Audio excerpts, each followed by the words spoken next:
Welcome in. You are listening to another episode of the Keep the Change podcast, and this will be a very, very important episode as a two-part series where we help you think about when and how to quit your job if you so should choose to. You don't have to. We're not telling you it's what you need to do. However, if you're thinking about doing it, these two pieces of content are going to be great pillars and foundations for you to come back to make sure you have all of these steps ticked off. Now, the Keep the Change podcast is designed to get the ideas in your head turned into money in the pocket. Oh, I like that one. How good is that? Yeah, I like that. That came to me last night when I was trying to get to sleep. Yeah, nice. It's often when good ideas come, man. Yeah, I actually was driving here as well, and I had another idea, and so I gave the old Tessie, the Tesla, the old, "Hey Siri," and it wasn't working. I'm like, "Siri, send an email to myself." Yeah. And it worked, which is good. So I found an efficient way to be able to send Yeah, I get a lot of myself. ideas when I'm driving, and like I think it's my version is Android Auto, and I just like hit the thing, and I'm like, "Hey, remind me in 20 minutes to write down the notes about blah blah blah blah." Nice. Yeah, it's real handy, because you can think of like in a 15-minute drive home or whatever, you can think of like 20 things that you need to do. Yeah. When you don't, if I'm not doing phone calls or whatever, you got to get that shit down, man. Well, both of us have been through a 9-to-5 type environment, and we've got out the other side. And I know it's not for everybody, and that's cool, but there's definitely a lack of education, I think, for the when and the how. It would have been very easy just to jump straight into the how, and we've probably touched on some of these things, but I wanted to start with when, so that people could maybe diagnose whether they actually need to. Because I do think there's a growing trend towards, starting a business or having some form of side income. But realistically, a lot of people won't want to do that, but they'll be sheepish and they'll be looking at other people doing it thinking, oh, that's what they're saying. They're not actually listening. They are hearing what they shouldn't be hearing. Yeah. And they will think, well, should I be doing that? But it might not even be for them. So I thought we could start with some wins so that people might be able to diagnose themselves whether it's a good idea for them or not. Nice. Yeah. So in terms of experience in this, you have far more. Yeah. Because I've been employed, but I've never really done like the 9-to-5 thing. Like I've always been a bit of a rogue. Yeah. Even like when I was doing one of my 9-to-5 jobs, it was my parents' business, which was, it was long hours, like not 9-to-5. It was like get in there 5 at 8. to 9. Yeah. And then I was also like hustling cars and doing all sorts of shit like this. So it wasn't really a normal 9-to-5 as such. But yeah, I mean, I started with thinking about it. I was like, man, I don't really have too much advice around this. So I just thought like what I do with everything is like when I wouldn't quit my 9-to-5 and work it out that way. Oh, nice. Yeah. Because I've just sort of always bolted on anything I can to any time that I've got. So inversion type thinking there. So Yeah. when wouldn't you quit your job? Yeah, I wouldn't quit my job if, and I mean, what I would be thinking in my head is if I didn't have something else filling up my time. So like if I have heaps of spare time already, then I probably shouldn't quit my job. I should probably use some of that spare time to start doing the next thing that I'm trying to build. Nice. Yeah, it'd be pretty stupid just to quit my job and then start something. You'd have to have a strong sense of certainty of where you're going. If you're like, I'm just going to quit today and then start the new thing tomorrow without doing any pre-work into, and then I started thinking deeper and I was like, I'd probably quit my job 9-to-5, 40-hour a week when I was doing another 40 hours on top at the second thing. Wow. Yeah. Come on, man. You need some work-life balance, man. What do you mean? Well, it's a hard one because the easiest thing is when you can afford to. Yeah. But like diving deeper than that is when your focus is more on the other thing that you want to do than you're going to work, which is a little bit easy for a lot of people because most people are at work not focused. Yeah. But yeah, I just thought about it and you really want something to be absorbing you so that it's going to get your attention and focus, because if you leave something and you're like, oh, I'm just going to go to the pub more. Yeah, what's the point of that? Yeah, what's the point? Like, you're not going to achieve like financial freedom or whatever the goal is. Yeah. So yeah, it's an interesting question. There's so many variables to it, eh? And I think there's so many different schools of thought. Yeah. And I've seen dive straight in, and that's what I did. I'll talk about jumping off the building knowing that my parachute would open, but I had strong conviction in myself to figure shit out. And I just knew somehow. Did you have some money? Yeah, but I rinsed through that way faster than I thought I would. But I definitely didn't sort of think, I thought I'd be able to do it faster than what I did, but I knew that there would be opportunities that I could tap into that I couldn't sitting in a desk 9 to 5. There's a lesson there because I'm pretty sure that happens to most people. Yes. Whenever you go and try and start something new, there is the picture in your head of the beautiful grass is greener type scenario that you think you're going to walk into and build really quickly. And the reality is that's what I was talking about when we did the hunting season podcast ages ago, was you're going to war for the first 18 months. Yeah. And it's the steepest learning curve that you can possibly go on because, the basics are always the same. You get out what you put in type thing. But the reality is the stuff that you have to learn quickly at a rate of knots, and now you're incentivized to, and you've never been incentivized to before. No. And yeah, it takes longer than you think. It's just the reality of it. Yeah, I've got, as part of the how to quit, one of the things here is expect it to cost more and take longer. This is the figuring it out stage, which we'll get to in that. But there's schools of thought, jump, just go for it, figure it out. You don't need a 9 to 5, but then there's also, no, do them alongside each other. Then there's sort of the let your side hustle outgrow your 9 to 5 and then get into it. I think everybody individually has to figure out what suits themselves better. But in the how-to, we will dive into maybe how to figure some of that stuff out as well. But in terms of when, so for me, I knew that I needed to, I couldn't have the safety of a 9 to 5 because I almost needed that, I needed to be in free fall to then figure out, I really need to get this parachute to open before I hit the ground. And I knew that I could do it, but I wasn't sure how. Whereas some people, they wouldn't be able to do that. They would, I'm going to build up slowly. So we've all got a different risk profile. And I think you've got to understand yourself there. But if I go into, when to quit your job, I think my first thing that I wrote down was when you hate your life and you're unhappy. Yeah. So where we start. Yeah. And it's not just about going from a 9 to 5 to another business venture or your big thing or building something. It's actually diagnosing yourself going, I'm miserable. I'm showing up at home unhappy. I don't really want to be doing this. You've got to take power of that back and figure out that your employer's not coming to save you. Neither is the government. If you start hanging around people inside that organization too, and your mates that all don't like your job, that's what your life's going to look like. And it's a hard realization to then understand that you actually have to solve that. Yeah. And it's wow.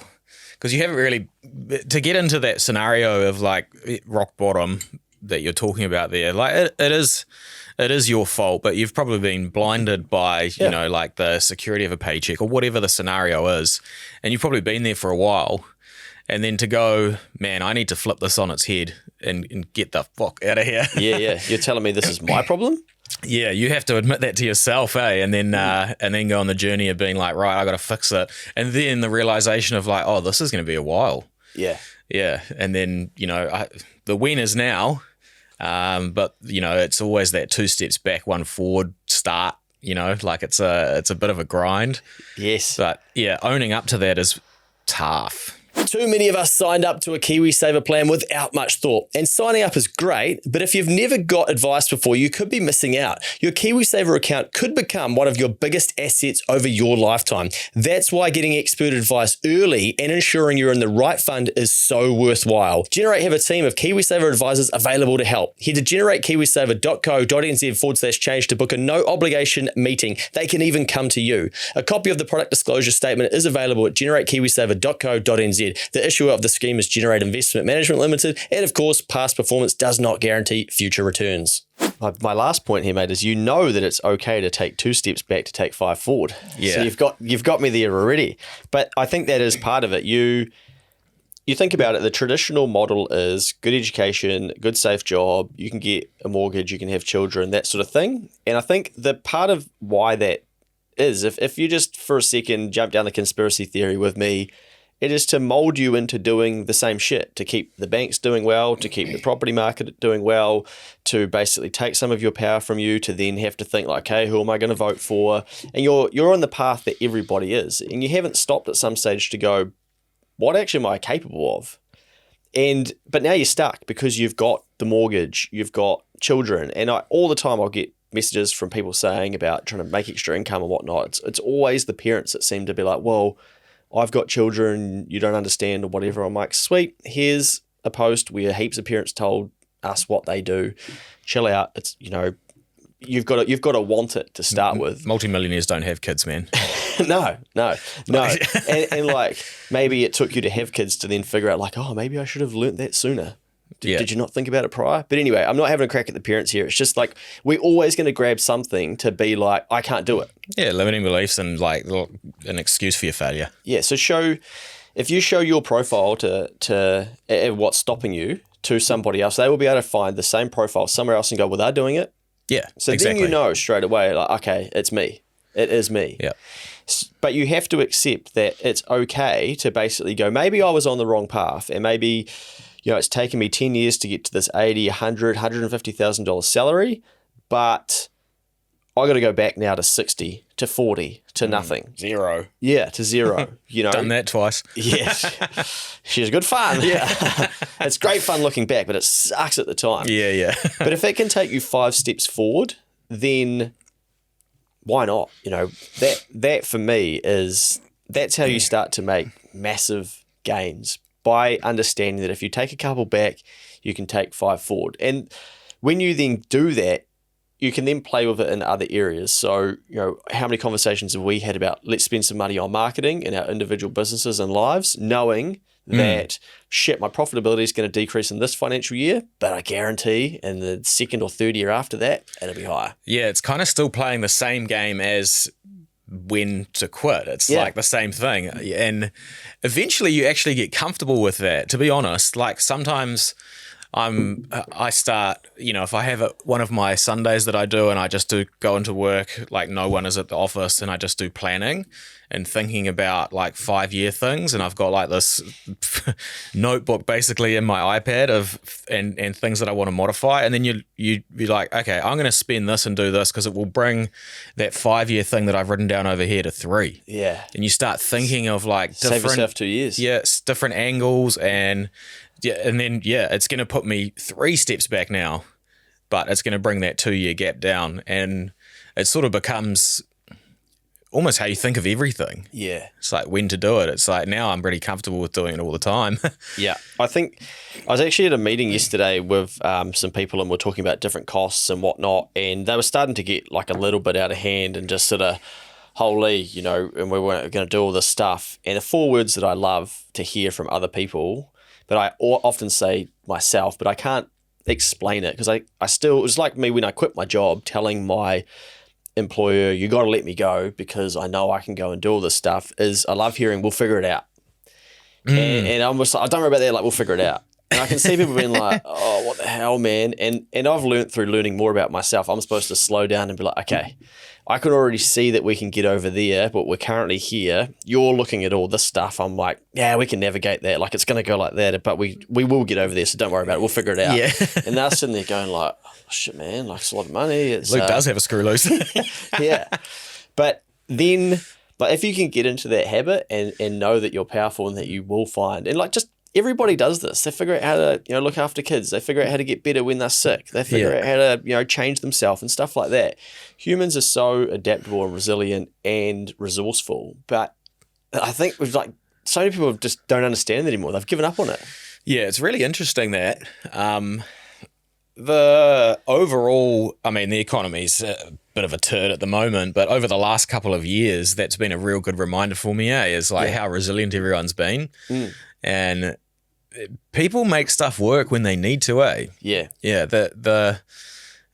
When you do need to do stuff, when you're forced into it, like just like what you're saying before, like when you do hit the rock bottom, there's only sort of one way to go. And man, people are good. And I think when we do have good times, we forget all of that because everything's comfortable. Yeah, yeah. And comfort stops you from making the calls, because you don't need to take a couple of steps back because it's all good. I've got the house and kids all good. And I actually checked that up on Instagram this morning where I think this is a great time to get ahead if you're in the position to get ahead and have a crack at stuff. Wild. Because you're not competing with as many people, because when it was easy, it's easy for everybody to show up. When it's hard, hardly anybody shows up. Yeah.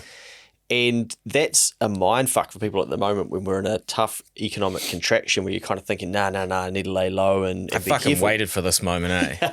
Like, everyone's stopping marketing, I'm planning to do more. Yeah. Like, everyone's stopping growing and cutting costs, I'm spending more. Like, everything, I was just like, this is... Push. Yeah, like let's go. It's chips, time to we've got the chips, we've been building the chips. And right? it's the same thing as just previously, like, the return's not going to happen in 6 months. Yeah. It's going to happen in like 18 or 36 months or whatever the part of the deal is. But when to do it, in terms of doing it, I was like, when to do it is when everyone else is panicking, there's a cost of living crisis, inflation's not under control, interest rates are at bloody highs for like the last 20 years or whatever. Yeah. Because that's the scariest time. And that's when I have less competition and I can take market share.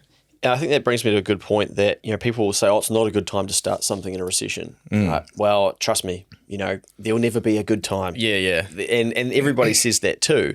But imagine if someone said to Phil and I in 2017, 2018, 2019, getting going with various things like, oh, hey boys, heads up, 2 years time, massive worldwide pandemic. You're not going to believe what's coming. But like, might just, thanks for that, mate. Cheers, might just have Keep me that info. secure job. Yeah.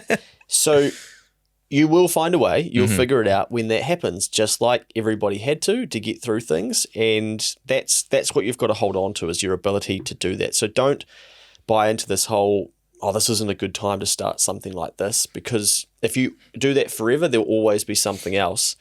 And I think the other thing to remember in a time like this is, because there's so much fear, uncertainty, and scarcity thinking, if you've got no reason to have any of that, or if you've got no reason to not take risk, you're not them.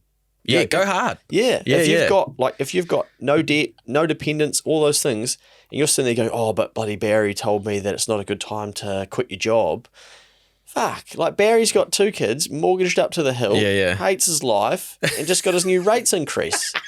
God, is that a good person? Counselled. Is that a good person to take your bloody advice from? So, be careful, and just remember that just because it's tough out there doesn't mean that it's not a good time to take risk.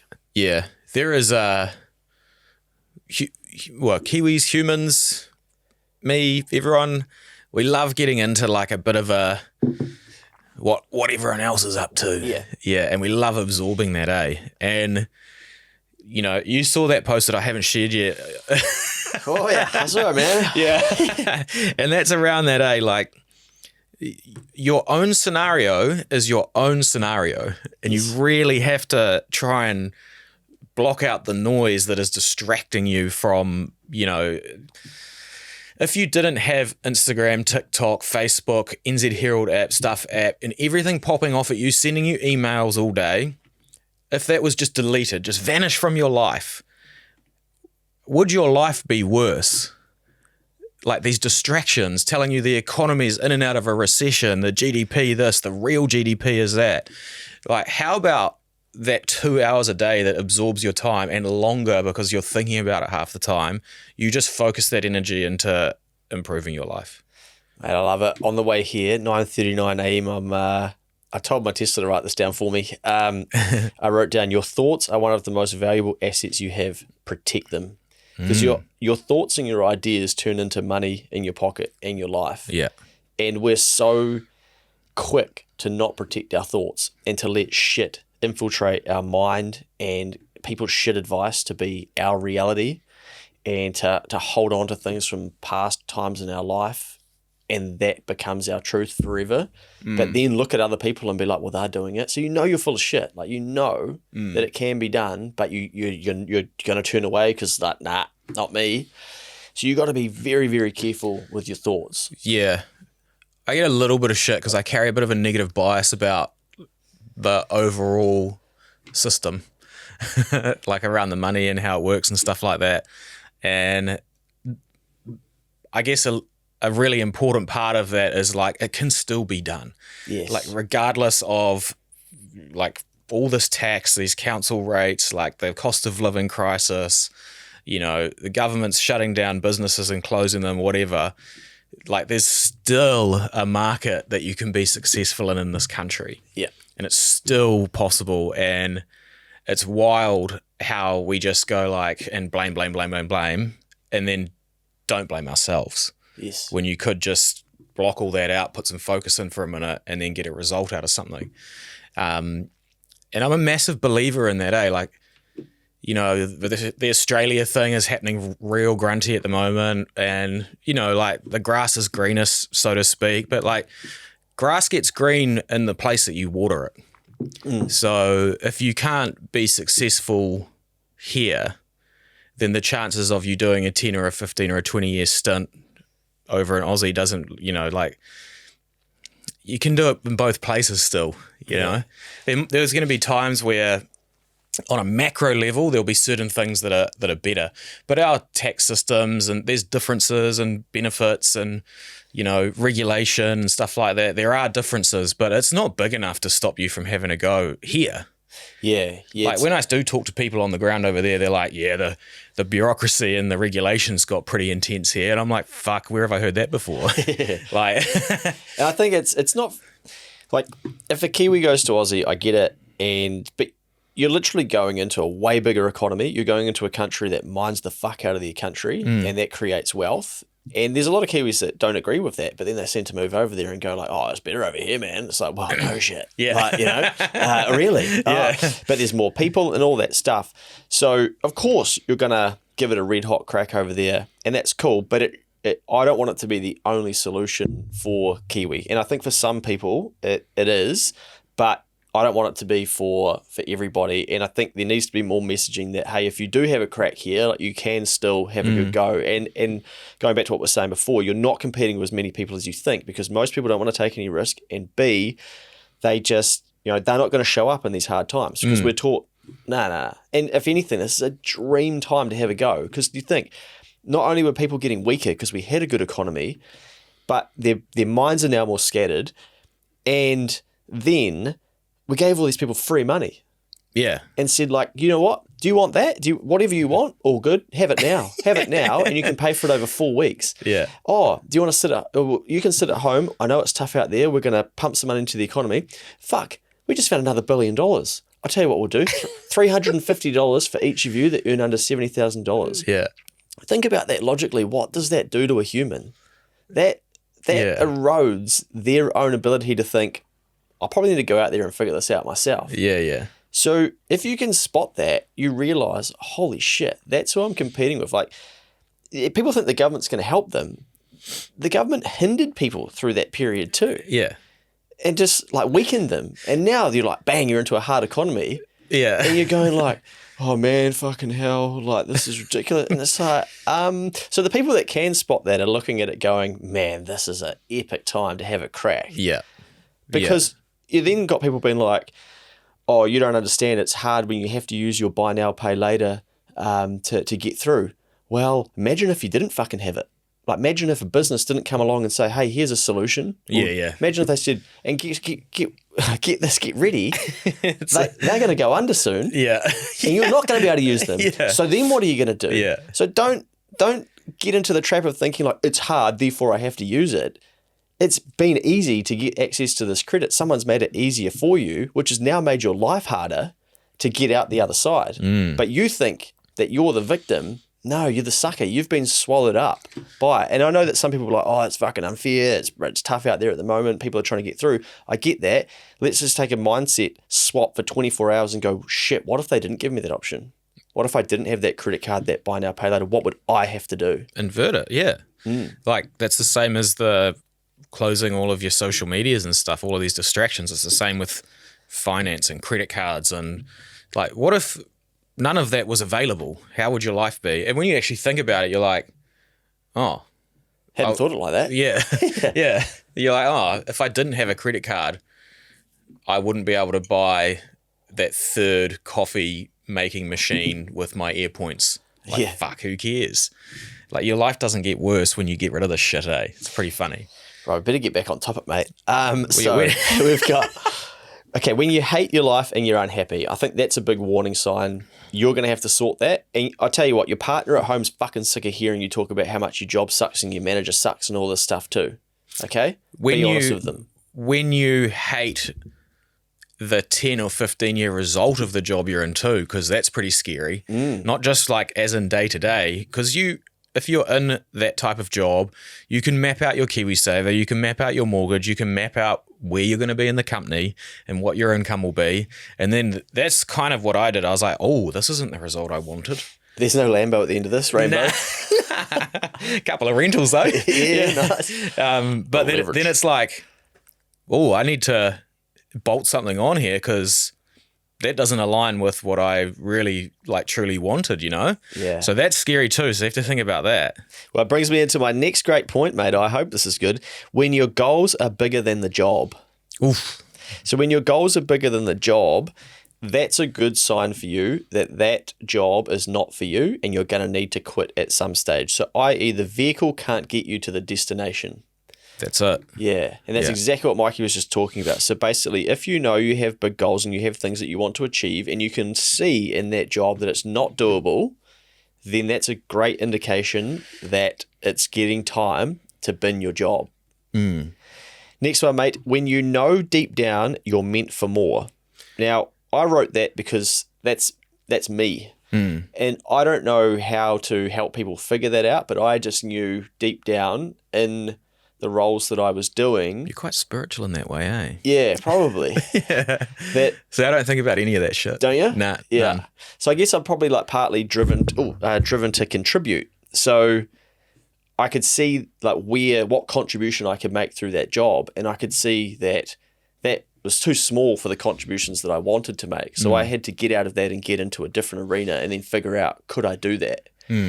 And my knowing was there that I was meant for more and meant for a 9 to 5. And so for me, I'm like, it's only going to be me. Like my employer is not going to come to me one day and go, mate, you're meant for so much more than this. Say like, let's set a date and you have to leave by that date. Like, huh? How'd you know? Yeah. You know? So I guess I was quite lucky too. In one of my first jobs, I got some amazing training, and this person came in and they spoke to our year group, and they pointed out me and about 3 other people, and they made us stay behind and come over and said, hey, listen, you guys aren't going to make it here, but you're the perfect type of people to be here, but this role isn't for you.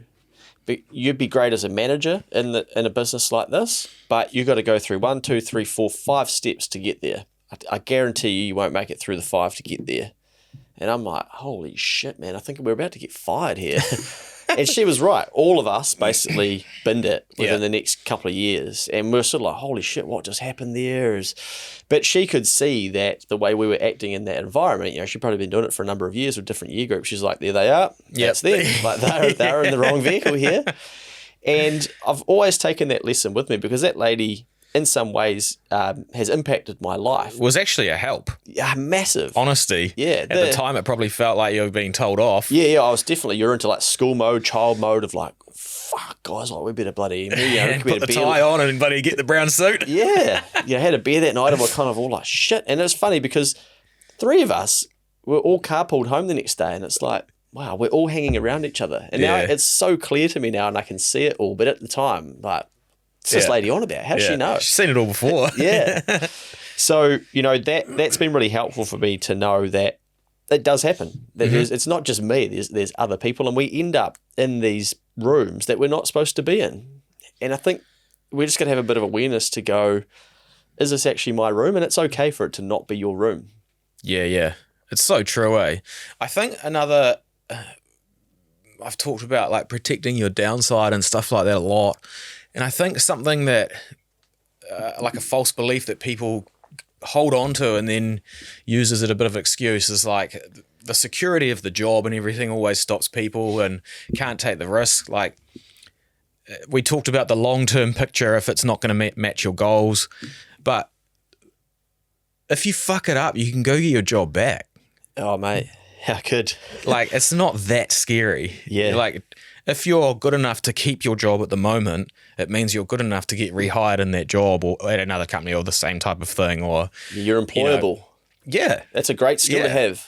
Yeah. And I've even seen people get out, go and try something, have it not work, go back into a similar industry and like double their pay because they went and learned some skills by failing at something, go back to a different company and similar type of environment and everything. And then they're, management or whatever because they've got some extra skill and shit. So I think it's healthy to try this stuff, eh? I wrote down as well, remember you can always go back. All that happens is you get a hurt ego and people will have a laugh at you and then they don't give a fuck 72 hours later. Yeah, they don't care. Yeah. Like, trust me, like you'll fail. If you failed and went back a year later, they'll still have their mortgage. They'll still be miserable about their job. They'll laugh at you for a bit and be like, oh, you couldn't get it going, eh? Oh, okay.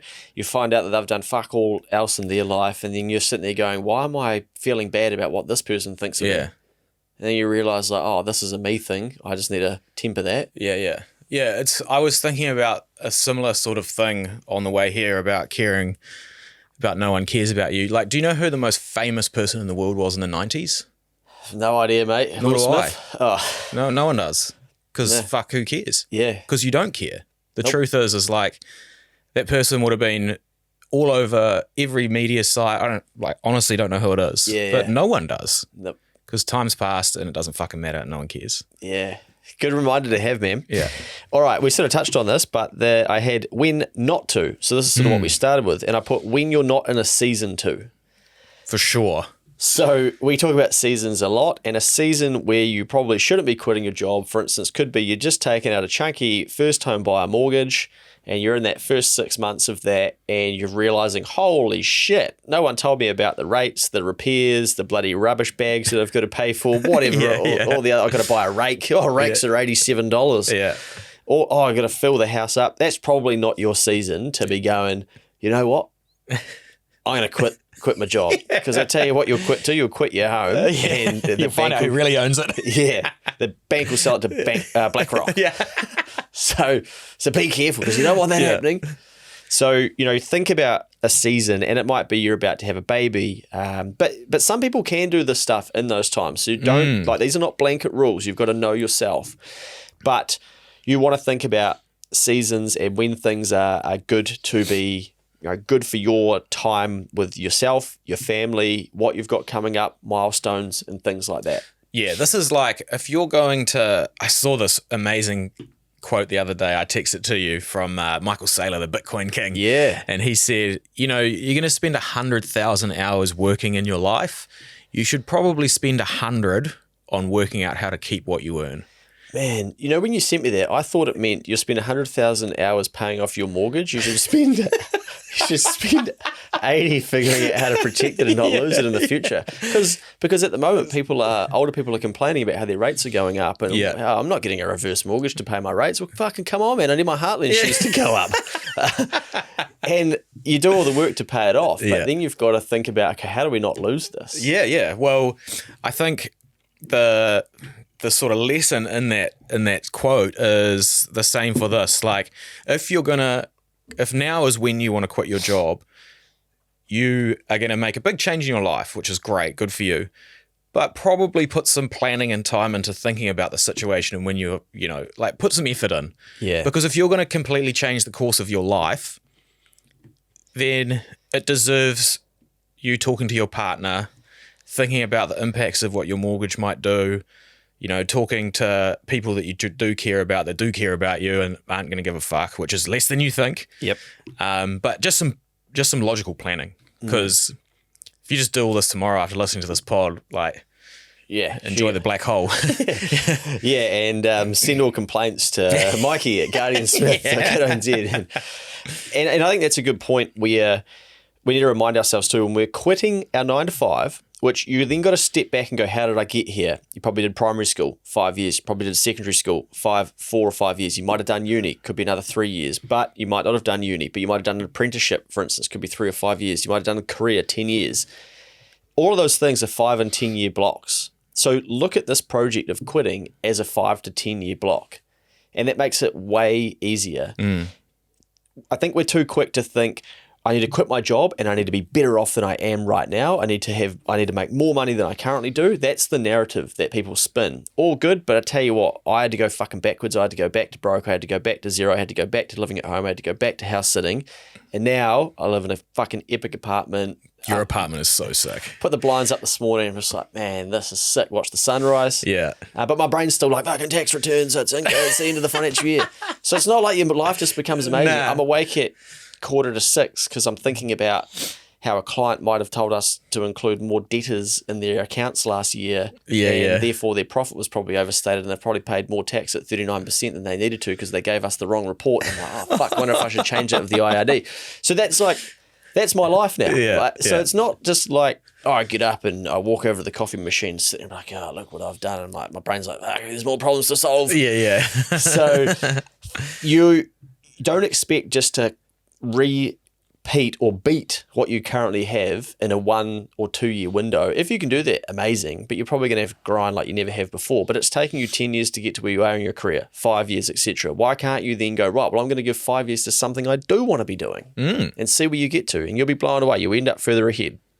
So that too, the other way to think about that is when to quit your 9 to 5 is when in 5 years' time, you know you could have. So if in 5 years' time, you think about what your plan would be. Yeah. So if you know that in 5 years' time you could have done it, then you know you're probably ready to do it now. Yeah. So don't wait. So if you know like what you could achieve, then you sort of know what you're aiming for. And if you think, okay, I could do that in 5 years, perfect, because that's probably what it's going to take you. Yeah. I love that because most of us don't think in 5 year terms. So that thought process forces you to. Yeah. Yeah. My next one, mate, is a goodie, and it is when you know you make your company a lot of money. Now, everybody thinks they make their company a lot of money. Yeah. But take your salary and times it by 1.5 to 2. That's the true cost of you to your company. Do you actually generate them more revenue than that and some profit?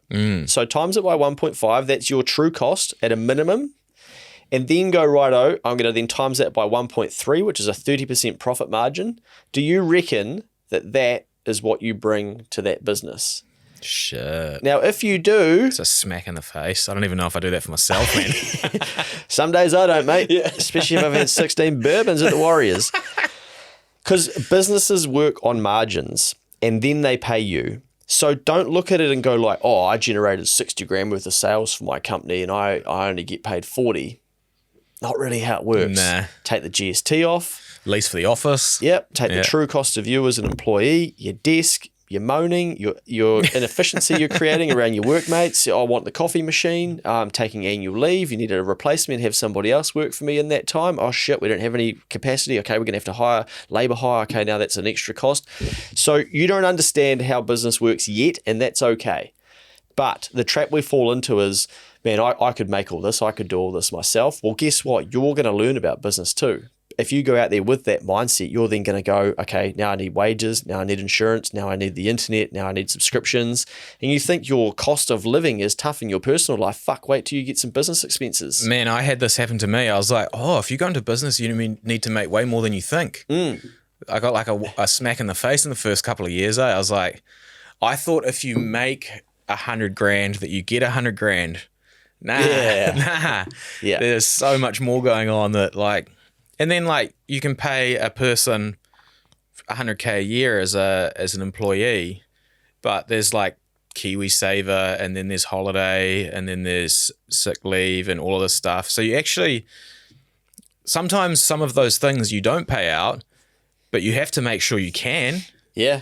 So you're like, oh, I made 200 this year, but a certain amount of that has to stay there and you can't access it. And people think like, oh, you made 200. It's like, nah, because I've got to leave 50 in there that I can't touch in case any of these things get triggered. Yep. And you're like constantly in this battle of like looking at dead money sitting in your bank account is like, fuck. Oh, Luke's mic's just come undone, so we're just having a bit of technical difficulty here. We good? Yeah. Oh, yeah, he's back on. I can't remember where I was. I was going to ask you, you know that Gucci as desk you've got?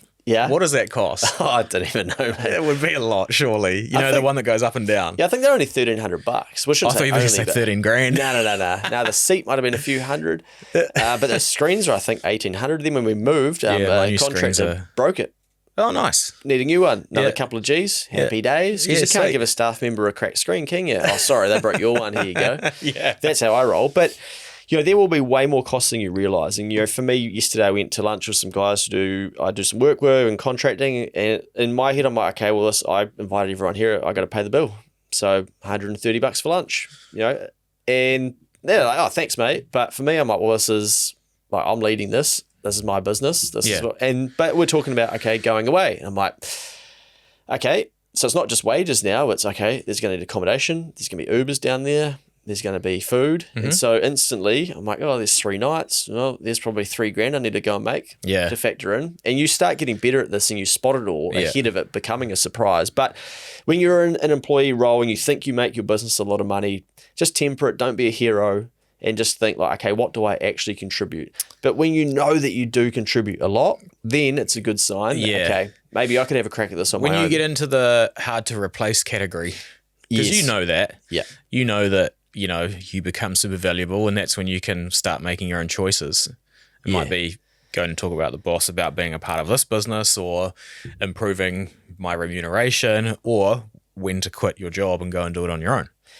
So that brings me into a little bit of a test, and this is a little bit getting into the how, but this is big and important for the when too, because we get fired up, we want to do something, and so then we quit our job, or we go and build the website, we get the branding, we get the business cards, and then we go to the market. Wrong. Trust me, I'll save you thousands, I'll save you hours, I'll save you heartbreak, I'll save you fucking anxiety, depression, all of that shit. I can help you solve that.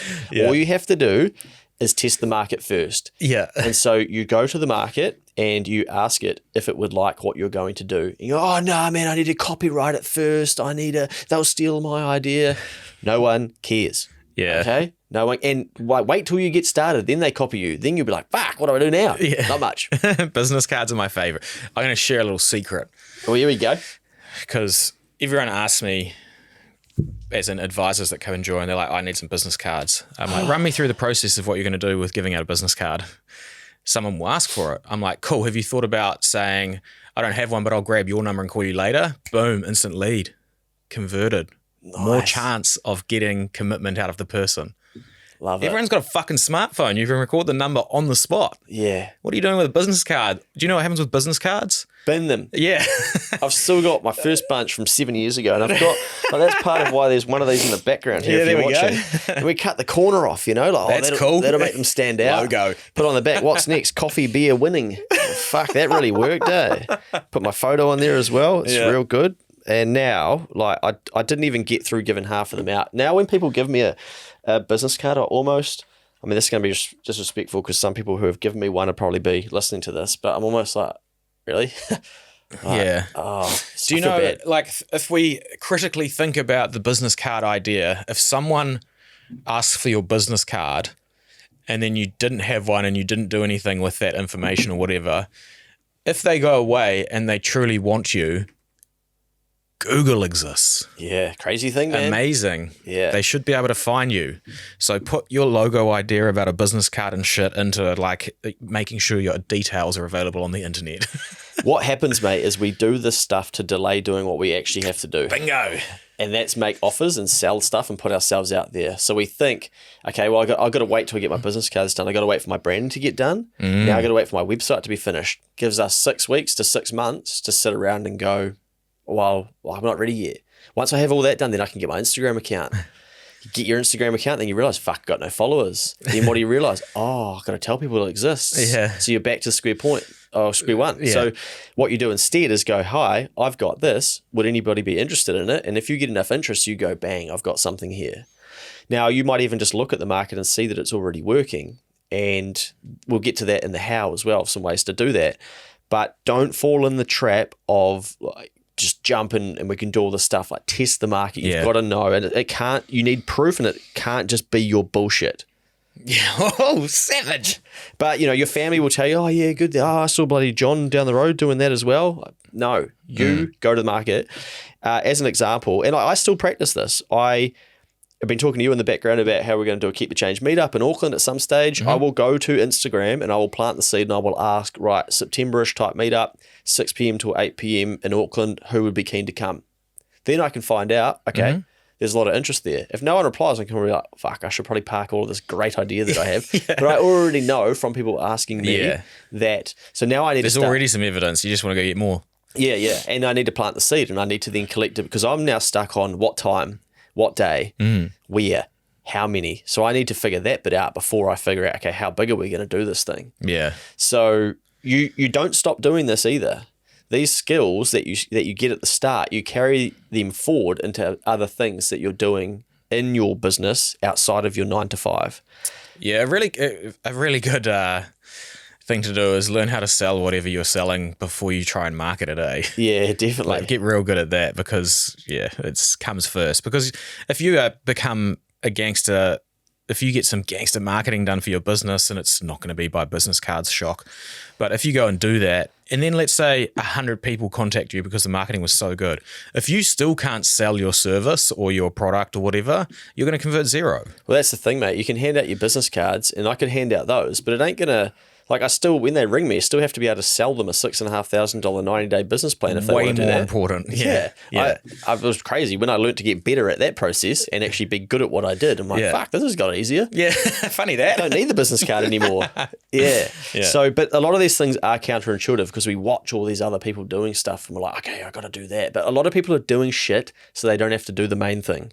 That's a very big nugget, and that applies to businesses that are even doing well. So a lot of people that you see doing shit, the reason they're doing it is to avoid doing what they actually need to be doing. So they'll go to breakfast meetups and all this stuff because they're fucking scared to actually do what they need to do, or jump on the phone, send a one-on-one email out, meet with people individually, do an email campaign. People will argue with you over this. But I promise you it is true.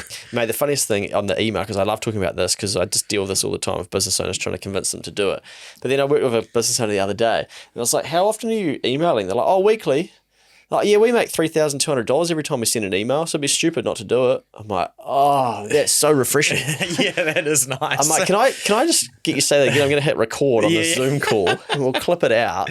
But once you get validation that something works, then you realize like, oh man, I got that wrong, and then you go, okay, that's cool, I got it wrong, and you learn and you grow and you change, and then you start doing something. Yeah, and even if you're uncomfortable with it after doing it a few times and having some success at it, then you become comfortable. Yeah. Like, of course it's going to be hard. Yeah. Because you've never done it before. And what I've been doing lately with a lot of business owners too is, okay, if you don't want to do it, that's cool, but if you had a CEO of this business, would you expect them to do it? Oof. Yep. Like, cool. Probably need to do it then, eh? Yeah. Anyway, stay at your job and keep money flowing whilst you test the market. So Luke jumped off the building. Not for everyone. Yeah. But I wouldn't recommend that for everyone. And if there's something you want to do, I've got a mate at the moment, for instance, who knows that he's getting an inquiry. He's getting asked, hey, what are you doing? Do you do any of this stuff? And he's like, shit, maybe I need to be doing this. So he's here. He's ready to go. Yeah. And he's got so much data to back up that it's going to work. And I think one of the things on that is that we have this natural inclination to be attracted to like the startup type thing. But there are industries and markets that are centuries old. Like accounting is a market that exists and it ain't fucking going anywhere, eh? Well, for now. Yeah. Shout out Same as mortgages. Shout out to Henry. Yeah. 100,000 customers now. Shit, coming but, like, no, you're right. You can see something, but if you have an idea that's a startup for a market that is almost non-existent, that's going to be a hell of a ride. Yeah. Like you do need to do some testing. Less testing for being a mortgage broker because you can see it's $1 billion industry. Grab that red book for me behind you, bro. Those watching on YouTube will see this, but those listening on Spotify. So why I've got this in here too is that it's got a school rebates. This is the flyers I was handing out, mate, in that video. Yeah. So school rebates, we started that from scratch.co.nz. Enter your details. I got it down to like 3 steps. Enter your details at school rebates. Upload a copy of your school, charity, religious donation receipts. We'll do the rest and let you know when to check your bank account. So I'm like, those are the 3 things if I can get them to do. And then I knew the problem was people don't have their receipts. So don't have your receipts. You can request these from your school or on our website. I got a capital S on school. I don't know if school has a capital S, but anyway. Helping Kiwi parents reduce the cost of education. Fuck, that's a tidy slogan, isn't it? It is. Follow us at School Rebates on Facebook. Help other Kiwi families by sharing this with them. Mate, I thought these were going to be it. Like, that was going to be... I'm fucking listed on the stock market. I just need to put some of those in the bloody, in the... It's good. Yeah, so that I keep that sort of shit as a reminder because... Like, once upon a time, that was me. Yeah. That was how I thought I was going to clock it. Yeah. It's interesting, eh? But you take lessons from that stuff. Now, I'm like, oh, man, I'm quite proud of like how I put that together. And now I run a Facebook ad with all that same sort of shit. Yeah. But anyway, you will learn so much through the journey. I think the other couple of points I've got here as we wrap up, stop being a 9-to-5 lover. You've got to get out of love with it if it's not what you want to do. However, if you do like it, then you don't need to explore this shit. Like, own it. Fucking smash it. Go speak to the person above you in your company that's above you, to use those words, and ask them, like, where does that take you? Like, where are you going in your career? What can you see? And they might open some different paths for you. Go and network with different people.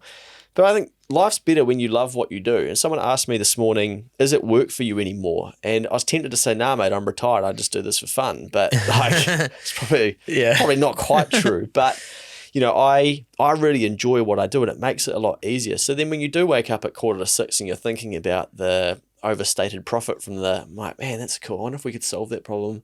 And it's not so burdensome. Yeah. It's very easy to get into that situation when it truly is the number one focus in your life because you want it to be. Yeah. It's the same for me. Like I still work. I have holidays and shit, but I still work like 7 days. And it's not really work 7 days, like most of the time I don't set an alarm in the morning and shit unless I got to get up real early for something. Like I got control of all this time and everything, but I go to it and do it because you like it. Like there's not other things that I would prefer to be doing.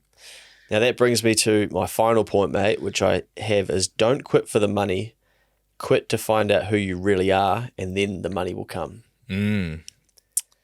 Because you think about it, I bet you make more now than what you had thought was possible and your goals are bigger than way more. Yeah. Yeah. So your goals are bigger, you make more, but you still grind hard, and you enjoy it and the money starts coming. And like, I mean, hopefully I'm allowed to say this, but people are chasing you to give you money.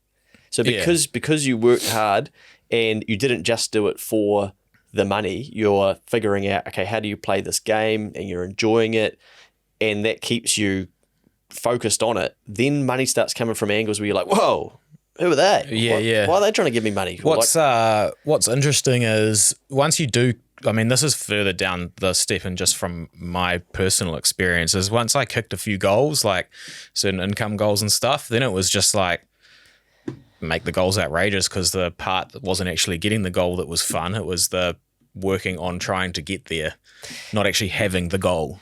And that's a very good thing that a lot of people don't understand. So like for a lot of people in a 9-to-5, you're normally hoping for a pay rise, you're aiming for that success, but then we sort of weaved in this career progression type stuff as well. And what's your title and where could you be going? Where do you see yourself in 5 years? All of this stuff. And it sort of takes you away from just being about money. When you then move over into business or having something, you realize actually it's a sport. It's a sport, yeah. Fuck, you took the words out of my mouth, eh? Sorry, mate. But you do, and you sort of, I'm looking at things yesterday that we're wanting to do, and I know that I can make them all happen. I'm just going to have to juggle the cash flow, and I'm like, fuck yeah, this is going to be fun. I'm like committing to them all without actually doing a cash flow forecast. So this morning I'm doing 15 minutes of I should probably forecast this to make sure that we can. But I'm looking at, okay, that's going to cost money. That one might not be profitable. Oh, but what's the impact of that? What's the impact next year, the year after? What could that lead to? And you just, because I'm not looking at it going, man, I'm going to have to spend over 6 figures on all of this shit easily. I'm not looking at it going like, man, I don't know, man, I could use that 6 figures for, I don't know, like fucking some rates on my house or something. I'm just upgrade your Tesla. Yeah. I might get my rims fixed. fuck, they're so damaged it'd be more than 6 figures. Hey, if anyone can fix those, drop me a line. Look at keepthechange.co.nz. I got some work for you to do. But you know, money becomes a tool and a resource to help you do other stuff. Yeah. And play the game more. And it doesn't just become about feeding the family, paying the mortgage and things like that. And you're now playing a sport and you've been given some new tools and you're figuring out how to use those, and that you unlock a completely different game over there. Yeah. So much so that it's almost hard to understand the other game sometimes when you think about it. Yeah, yeah. The one that most people sit on. Yeah, it can also make you like unrelatable to them. And I can get why people come across us and they'll say like, oh, you guys are fucking work 7 days a week and you fucking everyone needs to start a business. We're like, what, mate? Like, yeah. What did you really hear? Yeah. You do what you want to do, but there's always people that want to do different things, and we need to plant seeds and leave a little bit of a path for people to then be able to figure out, okay, how can they do theirs, and then what can they then do with that knowledge that they've had. And that's what really this is about. It's not telling you what you need to do. Righto, mate, that is when to quit your 9 to 5. I think we've covered that very well. I told you, mate, we couldn't do when and how together, otherwise it would be a 2 hour at least type megapod. So that's when. Now we'll get into how. So this is part 1, and this next piece will be part 2. So we'll see you in part 2.